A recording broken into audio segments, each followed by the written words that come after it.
Video, I have the Spike Prime Art Spinner robot.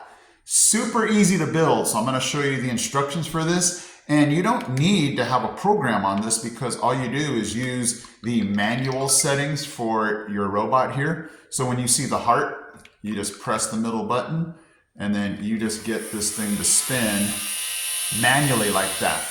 Now you might say, well, Machino, how does that do with learning? How does that do with your STEM class? Well, we talk about STEAM, where you can integrate science, technology, engineering, and math with art. And then we also just talk about how robots can do the work for you.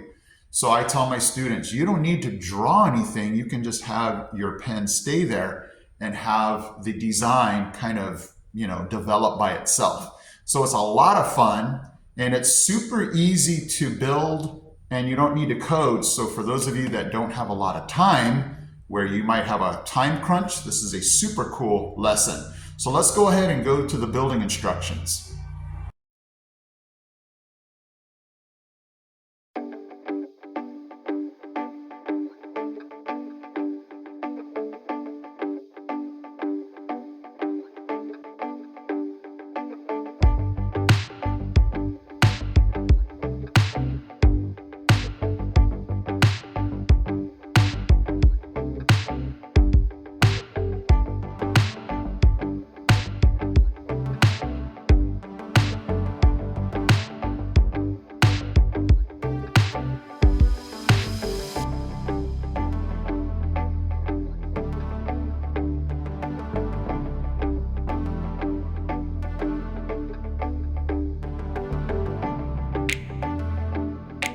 Okay, so for those of you that are doing this project, just some notes. Make sure to keep this gear very level because if it does that, then whatever you put on here is going to get messed up. So we want to make sure it's very level.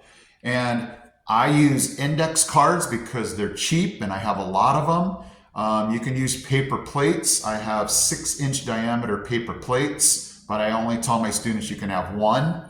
And then I would avoid using paper because paper is just too thin and it's only going to be good enough for that spot unless you can use a bigger piece that you can put a paper on. I would say if you're just going to use the gear, use something stiff like an index card or maybe cardstock, and then we're good to go. Let me now go ahead and show you some of the artwork that my students did that will amaze you.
So there you go, the Spike Prime Spinner Art Robot. Super easy for those of you that have a time crunch, you don't have a lot of time, super quick to build, and then the students just love being able to do the artwork.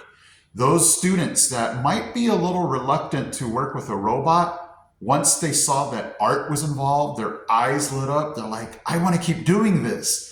So you're going to draw in those students that are a little shy about robots but love art. This is going to be the perfect combination.